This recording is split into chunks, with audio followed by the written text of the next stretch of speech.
अंतर मन में ज्योति जगा लो, होगा दूर अंधेरा।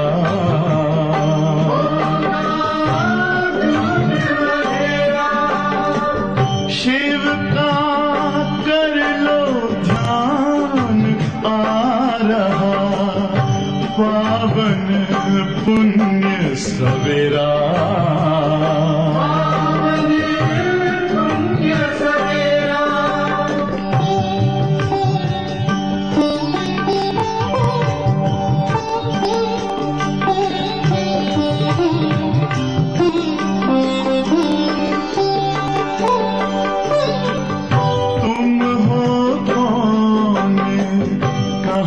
से आए अपने आप को जानो, राजयोग के द्वारा अपना परम पिता पहचानो। इसी राजपथ पर चलकर पालो अपना बसेरा।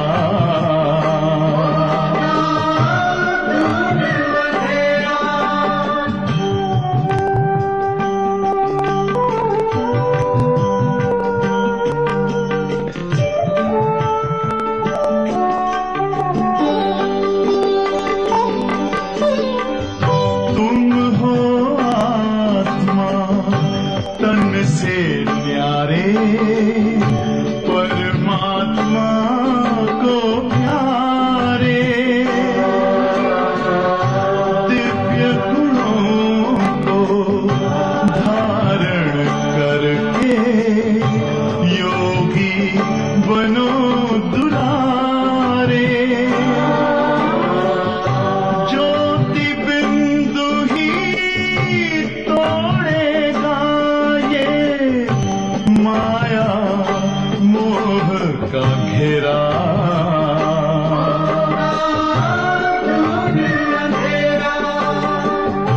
अंतर मन में ज्योति जगा लो, होगा दूर।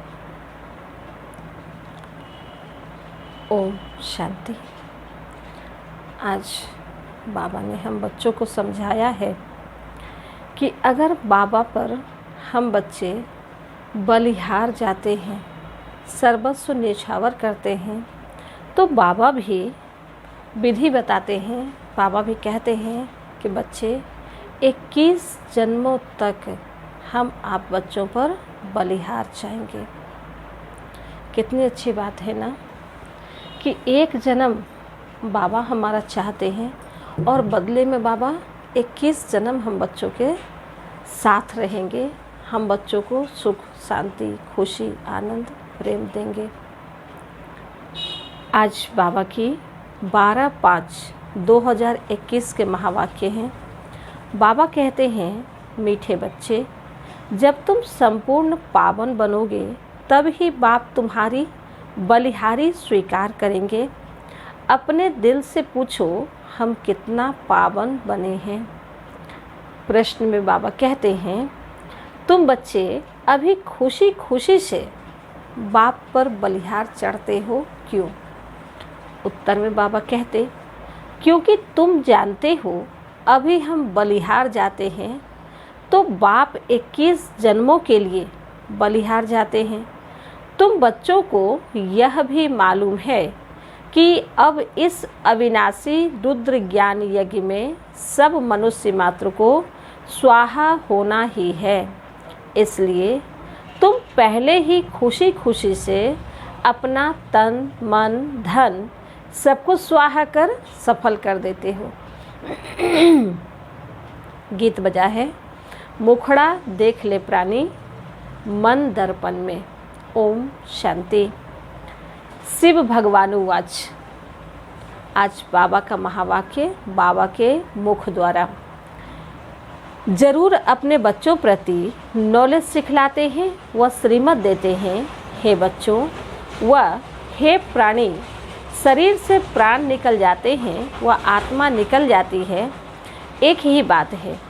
हे प्राणी अथवा हे बच्चे, तुमने देखा कि जैसे मेरे जीवन में कितना पाप था और कितना पुण्य था, हिसाब तो बता दिया है। तुम्हारे जीवन में आधा कल्प पुण्य, आधा कल्प पाप होते हैं। पुण्य का वर्षा बाप से मिलता है, जिसको राम कहते हैं। राम निराकार को कहा जाता है, ना कि सीता वाला राम। तो अब तुम बच्चे जो आकर के ब्रह्मा मुख वंशावली ब्राह्मण बने हो, तुम्हारी बुद्धि में आया है बरोबर आधा कल्प हम पुण्य आत्मा ही थे, फिर आधा कल्प पाप आत्मा बने। अभी पुण्य आत्मा बनना है। कितना पुण्य आत्मा बने हैं वह हर एक अपने दिल से पूछे। बाबा कहते हैं, पाप आत्मा से पुण्य आत्मा कैसे बने, वह भी बाप ने समझाया है। पाप आत्मा से पुण्य आत्मा कैसे बने, वह तो सिवाय भगवान के और कोई बना न सके। बाबा कहते हैं, यज्ञ, तप आदि से तुम पुण्य आत्मा नहीं बनेंगे, वह है भक्ति मार्ग। इससे कोई भी मनुष्य पुण्य आत्मा नहीं बनते हैं। अभी तुम बच्चे समझते हो हम पुण्य आत्मा बन रहे हैं। आसुरी मत से पाप आत्मा बनते बनते सीढ़ी उतरते ही आए हैं। कितना समय हम पुण्य आत्मा बनते हैं वह सुख का वर्षा लेते हैं, यह किसको पता नहीं है। उस बाप को याद तो सभी मनुष्य करते हैं, उनको ही परम पिता परमात्मा कहते हैं। ब्रह्मा, विष्णु, शंकर को परमात्मा नहीं कहेंगे। आज एक राज से बाबा पर्दा उठाए हैं कि ब्रह्मा, विष्णु, शंकर भी भगवान नहीं हैं, वो भी देवताएं हैं। तो बाबा कहते हैं कि और किसको परमात्मा नहीं कह सकते। भल इस समय तुम प्रजापिता ब्रह्मा कहते हो, परंतु प्रजापिता को कभी भक्ति मार्ग में याद नहीं करते हैं। याद सभी फिर भी निराकार बाप को ही करते हैं। ओ गॉड फादर, ओ भगवान, अक्षर ही निकलते हैं, एक को ही याद करते हैं। मनुष्य अपने को गॉड फादर कह ना सके, ना ही ब्रह्मा, विष्णु, शंकर अपने को गॉड फादर कह सकते हैं। उनके शरीर का नाम तो है ना। गॉड फादर वो होता है जो निराकार होते हैं, जिसको अपना शरीर नहीं होता। ब्रह्मा, विष्णु, शंकर का तो अपना शरीर है, तो फिर वो गॉड फादर नहीं हो सकते। एक ही गॉड फादर है, उनको अपना शरीर नहीं है। भक्ति मार्ग में भी शिव की बहुत पूजा करते हैं। अभी तुम बच्चे जानते हो शिव बाबा इस शरीर द्वारा हमसे बात करते हैं। हे बच्चों, कितना प्यार से कहते हैं, समझाते हैं, मैं सर्व का पतित पावन सदगति दाता हूँ। मनुष्य बाप की महिमा करते हैं ना, लेकिन उनको यह पता नहीं है कि 5000 वर्ष बाद आते हैं। जरूर जब कलयुग का अंत होगा तब ही तो आएंगे। अभी कलयुग का अंत है तो जरूर अब आया हुआ है। तुमको कृष्ण नहीं पढ़ाते हैं, श्रीमत मिलती है। श्रीमत कोई कृष्ण की नहीं है। श्रीमत मिलती है, श्रीमत कोई कृष्ण की नहीं है। कृष्ण की आत्मा भी श्रीमत से सो देवी देवता, श्रीमत से सो देवता बनी थी। फिर 84 जन्म लेते, अब तुम आसुरी मत के बने हो। श्री कृष्ण भी श्रीमत से श्री कृष्ण बने, देवता बने। अब 84 जन्म लेकर के वो उनकी आत्मा भी आसुरी मत में आ गए। तो बाबा कहते हैं, मैं आता ही तब हूँ जब तुम्हारा चक्र पूरा होता है। तुम जो शुरू में आए थे अब जड़ जड़ीभूत अवस्था में हो। झाड़ पुराना जड़ जड़ीभूत होता है। बाबा कहते, जो आत्माएं शुरू में आई थी अब उसकी अवस्था जड़ जड़ीभूत वाली हो गई है। तो बाबा कहते हैं, तो सारा झाड़ ऐसा हो जाता है। बाप समझाते हैं, तुम्हारे सतो प्रधान बनने से सब, तुम्हारे तमो प्रधान बनने से सब तमो प्रधान बन गए हैं। यह मनुष्य सृष्टि का वैरायटी धर्मों का झाड़ है। इसको उल्टा झाड़ कहते हैं। इसका बीज ऊपर में है, उस बीज से ही सारा झाड़ निकलता है। कितनी समझने की बातें हैं कि मनुष्य सृष्टि का बीज ऊपर है और फिर मनुष्य आत्माएं नीचे। माना जैसे हम वृक्ष लगाते हैं तो जड़ हमारा नीचे होता है, लेकिन मनुष्य आत्माओं का बीज कहाँ है? ऊपर परम धाम में, और वहाँ से फिर हम आत्माएं नीचे आते हैं। बाबा कहते हैं, मनुष्य कहते भी हैं गॉड फादर। आत्मा कहती है, आत्मा का नाम आत्मा ही है। आत्मा शरीर में आती है तो शरीर का नाम रखा जाता है। खेल चलता है। आत्माओं की दुनिया में खेल नहीं चलता, खेल की जगह ही यह है। नाटक में रोशनी आदि सब होती है, बाकी जहाँ आत्माएं रहती है वहाँ सूर्य चांद नहीं है। ड्रामा का खेल नहीं चलता है। रात दिन यहाँ होते हैं, सूक्ष्म वतन व मूल वतन में रात दिन नहीं होते। कर्म क्षेत्र यह है, यह सृष्टि हमारा कर्म क्षेत्र है। इसमें मनुष्य अच्छे कर्म भी करते हैं, बुरे कर्म भी करते हैं। सतयुग त्रेता में अच्छे कर्म होते हैं, क्योंकि वहाँ 5 विकार रूपी रावण का राज्य ही नहीं। बाप बैठ कर्म अकर्म विकर्म का राज बताते हैं। कर्म तो करना ही है, यह कर्म क्षेत्र है। सतयुग में जो मनुष्य कर्म करते हैं वह अकर्म हो जाता है। वहाँ रावण राज्य ही नहीं, उनको हेवन कहा जाता है, क्योंकि सतयुग भगवान का स्थापन किया हुआ स्वर्ग है। इस समय हेवन है नहीं। सतयुग में एक ही भारत था और कोई खंड नहीं था। हेविनली गॉड फादर कहते हैं तो बाप जरूर हेवन ही रचेंगे। यह सब नेशन वाले जानते हैं कि भारत प्राचीन देश है। पहले पहले सिर्फ भारत ही था, यह कोई नहीं जानते हैं। अभी तो नहीं है ना, यह है ही 5000 वर्ष की बात। बाबा कहते भी हैं क्राइस्ट से 3000 वर्ष पहले भारत हेवन था। रचयिता जरूर रचना रचेंगे। रचयिता जरूर रचना रचेंगे, माना जब क्राइस्ट आए तो उसके बाद उनकी भी रचना होती चलेगी। वो अपने धर्म की स्थापना किए और अपने धर्म की वृद्धि किए। तो बाबा कहते हैं तमो प्रधान बुद्धि होने कारण इतना भी नहीं समझते। भारत तो सबसे ऊंच खंड है, पहली बिरादरी है मनुष्य सृष्टि की, यह भी ड्रामा बना हुआ है। साहूकार गरीबों को मदद करते हैं, यह भी चला आता है। भक्ति मार्ग में भी साहूकार गरीबों को दान करते हैं, परंतु यह है ही पतित दुनिया। तो जो कुछ भी दान पुण्य करते हैं पतित ही करते हैं। जिसको दान करते हैं वह भी पतित है। पतित को दान करेंगे, उनका फल क्या पाएंगे? पतित को दान करते हैं तो वो पावन नहीं बन सकते, इसलिए पूरी दुनिया ही पतित हो गई है। यह कितना भी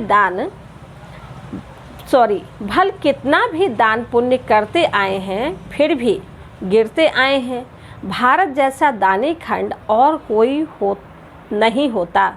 इस समय तुम्हारा जो भी तन मन धन है सब इसमें स्वाहा करते हो। इसको कहा जाता है स्वराज्य, राजस्व, अश्वमेघ, अविनाशी ज्ञान यज्ञ। आत्मा कहती है यह जो पुराना शरीर है इनको भी यहाँ स्वाहा करना है, क्योंकि तुम जानते हो सारी दुनिया के मनुष्य मात्र इसमें स्वाहा होते हैं। इसलिए हम क्यों नहीं खुशी से बाबा पर बलि चढ़ जाएं? क्योंकि अगर अभी हम बाबा पर बलि नहीं चढ़ते तो फिर सब तो समाप्त होना ही है, और अगर बाबा पर बलि चढ़ जाते हैं तो बहुत कुछ की प्राप्ति हो जाती है, 21 जन्मों की प्राप्ति हो जाती है। तो बाबा कहते हैं कि आत्मा जानती है हम बाप को याद करते हैं, कहते भी आए हैं बाबा आप जब आएंगे तो हम बलिहार जाएंगे, क्योंकि अब हमारे बलिहार जाने से आप फिर 21 जन्म के लिए बलिहार जाएंगे। कितनी बड़ी बात है। बाबा कहते हैं कि जब हम बच्चे परम धाम से नीचे आते हैं तो बाबा से वायदा करते हैं। परम धाम से नीचे तो छोड़िए, अभी संगम पर ही हम बाबा से वायदा करते हैं। कहते हैं बाबा जब भी आप आएंगे तो आप मुझे ढूंढ के निकालिएगा, क्योंकि आप जानते हो कि मेरे बच्चे कौन कौन हैं। लेकिन हम 84 के चक्र में आते आते अपने जन्मों को ही भूल गए हैं। तो बाबा फिर हम बच्चों को खोज के निकालते हैं और अपना बनाते हैं। तो बाबा कहते हैं कि 21 जन्म के लिए बलिहार जाएंगे, यह सौदागरी है। अभी हम 1 जन्म के लिए बाबा पर बलिहार जाते हैं और बाबा फिर 21 जन्मों के लिए हम बच्चों पर बलिहार जाते हैं। हम आप पर बलिहार जाते हैं तो आप भी तो 21 बार बलिहार जाते हैं। कितना बड़ा सौदा है। बाबा कहते हैं जब तक तुम्हारी आत्मा पवित्र नहीं बनी है तब तक हम बलिहारी स्वीकार नहीं करते हैं। इसमें एक पॉइंट्स बाबा रखे हैं कि जब तक बच्चे संपूर्ण ना बने तब तक बच्चों की बलिहारी बाबा स्वीकार नहीं करते हैं। बाबा कहते हैं मामेकम याद करो तो आत्मा प्योर बन जाएगी। बाप को भूलने से तुम कितने पतित दुखी हुए हो। मनुष्य दुखी होते हैं तो फिर शरणागति लेते हैं। अभी तुम 63 जन्म रावण से बहुत दुखी हुए हो। एक सीता की बात नहीं, सब सीताएं हैं। जो भी मनुष्य मात्र हैं, रामायण में तो कहानी लिख दी है, सीता को रावण ने शोक वाटिका में डाला। बाबा कहते हैं वास्तव में बात सारी इस समय की है। सारी बात जो रामायण में आई हुई है वो अभी संगम की बातें हैं, कोई एक सीता की बात नहीं है। अभी हम सब सीताएं हैं। बाबा कहते सभी रावण अर्थात 5 विकारों की जेल में है, इसलिए दुखी हो पुकारते हैं हमको इनसे छुड़ाओ। एक की बात नहीं, बाप समझाते हैं सारी दुनिया रावण की जेल में है। रावण राज्य है ना, कहते भी हैं राम राज्य चाहिए। गांधी ने भी कहा सन्यासी कभी ऐसे नहीं कहेंगे कि राम राज्य चाहिए। भारतवासी ही कहेंगे। इस समय आदि सनातन देवी देवता धर्म है नहीं और ब्रांचेज हैं। सतयुग था, एक ही आदि सनातन देवी देवता धर्म था। अभी वह नाम ही बदला हुआ है। अपने धर्म को भूल फिर और धर्म में कन्वर्ट हो जाते हैं। मुसलमान आए, कितने हिंदुओं को अपने धर्म में कन्वर्ट कर लिया। जब मुसलमान का शासन भारत पर हुआ तो मुसलमानों ने बहुत हिंदू महिलाओं को, माताओं को, बहनों को अपने धर्मों में कन्वर्ट कर लिया। क्रिश्चियन धर्म में भी बहुत कन्वर्ट हुए हैं।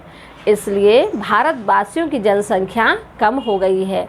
नहीं तो भारतवासियों की जनसंख्या सबसे जास्ती होनी चाहिए। अनेक धर्म में कन्वर्ट हो गए हैं। बाप कहते हैं तुम्हारा जो आदि सनातन देवी देवता धर्म है वह सबसे ऊंचा है। सतो प्रधान थे, अब वही बदलकर फिर तमो प्रधान बने हैं।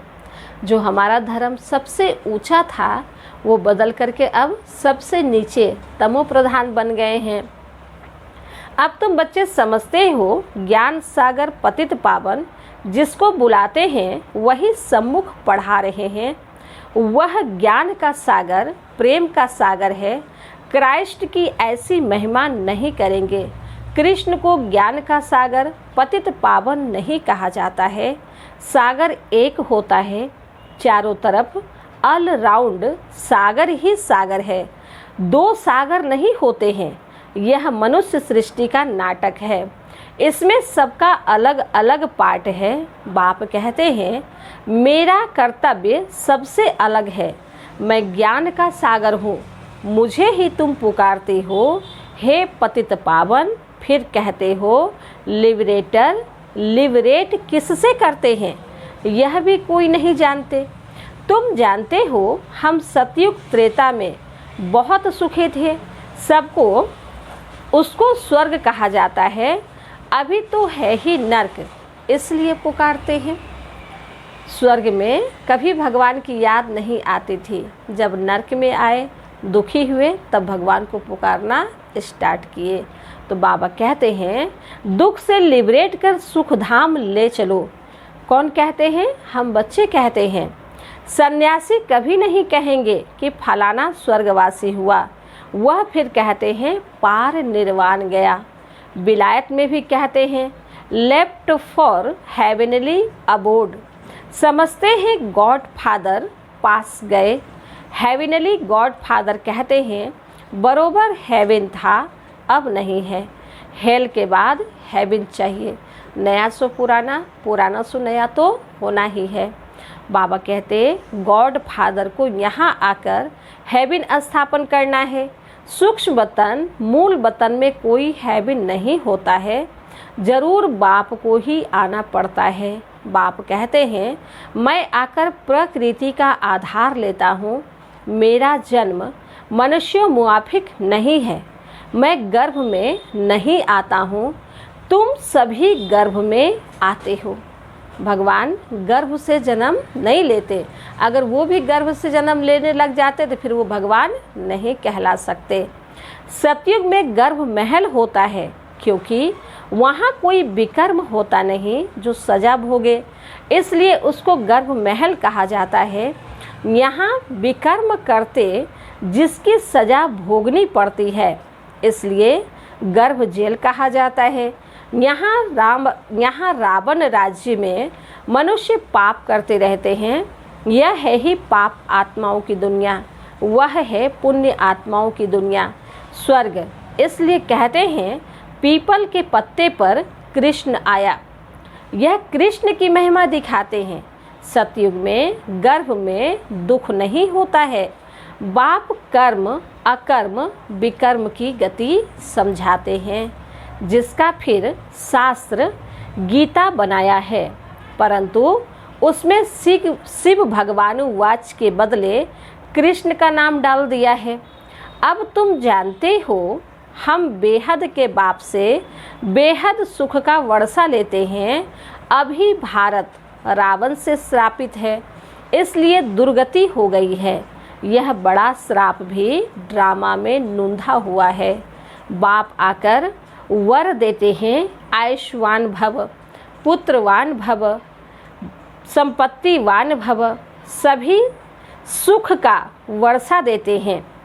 तुमको आकर पढ़ाते हैं, जिस पढ़ाई से तुम देवता बनते हो, यह नई रचना हो रही है। ब्रह्मा द्वारा तुमको बाप अपना बनाते हैं। गाया भी जाता है प्रजापिता ब्रह्मा। बाबा कहते हैं कि अभी ब्रह्मा द्वारा हम बच्चों को जो बाबा अपना बनाते हैं, तो फिर ये सुख शांति का वर्षा देते हैं, आयुष्मान भव का वर्षा देते हैं। बाबा कहते हैं प्रजापिता ब्रह्मा, तुम उनके बच्चे ब्रह्मा कुमार कुमारियाँ बने हो। दादे से वर्षा बाप द्वारा लेते हो। ब्रह्मा बाबा से वर्षा शिव बाबा के द्वारा मिलता है। आगे भी लिया था, अब फिर बाप आया है। बाप के बच्चे तो फिर बाप के पास जाने चाहिए, परंतु गाया हुआ है प्रजापिता ब्रह्मा द्वारा मनुष्य सृष्टि की स्थापना होती है। तो यहाँ होगी ना कोई सतयुग, कोई स्वर्ग या नरक में तो नहीं होगी ना, संगम पे ही होगी ना, क्योंकि भगवान भी तो संगम पे ही आते हैं। आत्मा के संबंध में कहेंगे हम भाई भाई हैं। प्रजापिता ब्रह्मा के संतान बनने से तुम भाई बहन बनते हो। इस समय तुम सब भाई बहन हो, क्योंकि हम सभी कौन हैं? एक ही परम पिता परमात्मा की संतान हैं, इसलिए हम सभी आपस में भाई बहन हैं। तुमने बाप से वर्षा लिया था, अब भी बाप से वर्षा ले रहे हो। बाबा कहते हैं मुझे याद करो। तुम आत्मा को, शिव बाबा को याद करना है। याद करने से ही तुम पावन बनेंगे, और कोई उपाय नहीं है। आज बाबा स्पष्ट कर रहे हैं कि अगर हम बाबा को याद नहीं करते हैं तो पावन नहीं बन सकते। बाबा कहते पावन बनने सिवाय तुम मुक्ति धाम में जा भी नहीं सकते हो। जीवन मुक्ति धाम में पहले पहले आदि सनातन देवी देवता धर्म था, फिर नंबरवार और धर्म आए। बाप अंत में आकर सबको दुखों से मुक्त करते हैं। उनको कहा भी जाता है लिबरेटर। बाप कहते हैं तुम सिर्फ मुझे याद करो तो तुम्हारे पाप भस्म हो जाएंगे। बुलाते भी हो बाबा आओ, हमको पतित से पावन बनाओ। टीचर तो पढ़ाते हैं, इसमें चरित्र करते हैं। इसमें चरित्र करते हैं क्या? यह भी पढ़ाई है। बाप ज्ञान का सागर ही आकर ज्ञान देते हैं। अच्छा, मीठे मीठे सिकिलधे बच्चों प्रति माता पिता बाप दादा को याद प्यार, गुड मॉर्निंग और नमस्ते नमस्ते नमस्ते।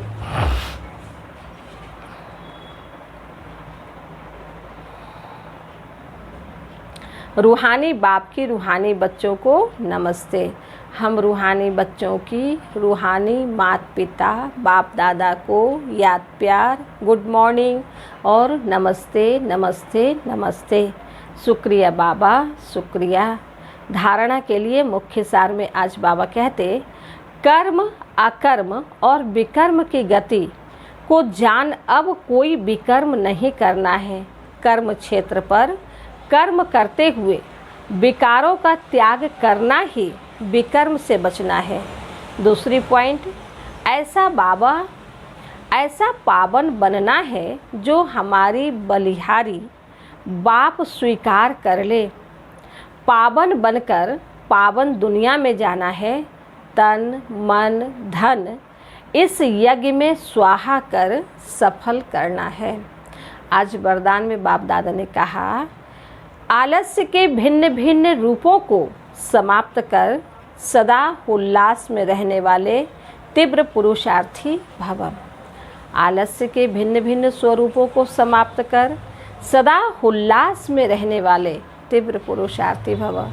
आज बाबा आलस्य को त्यागने के लिए कहते हैं। वर्तमान समय माया का वार आलस्य के रूप में भिन्न भिन्न तरीके से होता है। ये आलस्य भी विशेष विकार है। इसे खत्म करने के लिए सदा उल्लास में रहो। जब कमाई करने का उल्लास होता है तो आलस्य खत्म हो जाता है। इसलिए कभी भी उल्लास को कम नहीं करना। सोचेंगे, करेंगे, कर ही लेंगे, हो जाएगा, यह सब आलस्य की निशानी है। ऐसे आलस्य वाले निर्बल संकल्पों को समाप्त कर यही सोचो कि जो करना है, जितना करना है, अभी करना है। तब कहेंगे तीव्र पुरुषार्थी। जो करना है, जैसे करना है, अभी करना है, क्योंकि अभी संगम का समय गया तो फिर करने का मौका कभी मिलने वाला नहीं है। इसलिए आलस्य को त्यागना है, जो संकल्प किया उसको परफेक्ट करना है। स्लोगन में बाप दादा ने कहा कि बच्चे, सच्चे सेवाधारी वह है जिनका सोचना और कहना समान हो। सच्चे सेवाधारी वह है जिनका सोचना और कहना समान हो। अच्छा, ओम शांति शांति शांति।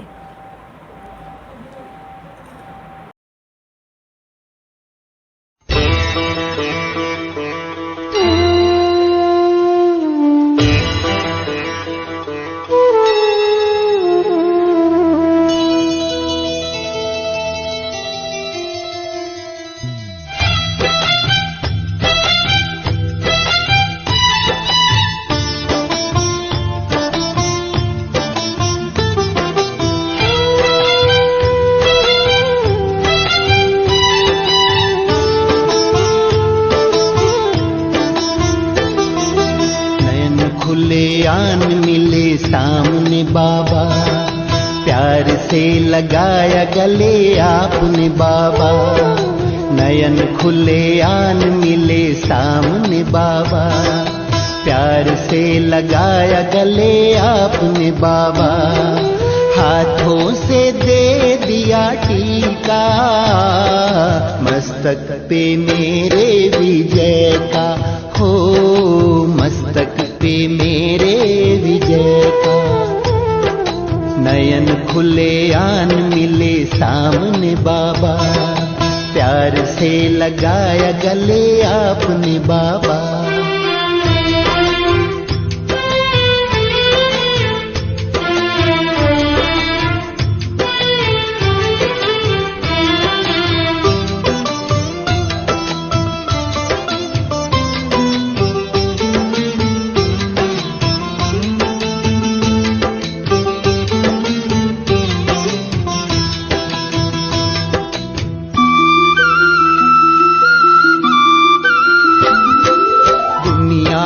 सारे सवाली, झूठी खुशी अंदर से खाली। दुनिया में सारे सवाली, झूठी खुशी अंदर से खाली। झोलियां हम भरने लगे आपसे बाबा, प्यार से लगाया गले आपने बाबा, प्यार से लगाया गले आपने बाबा। हाथों से दे दिया टीका, मस्तक पे मेरे विजय का हो,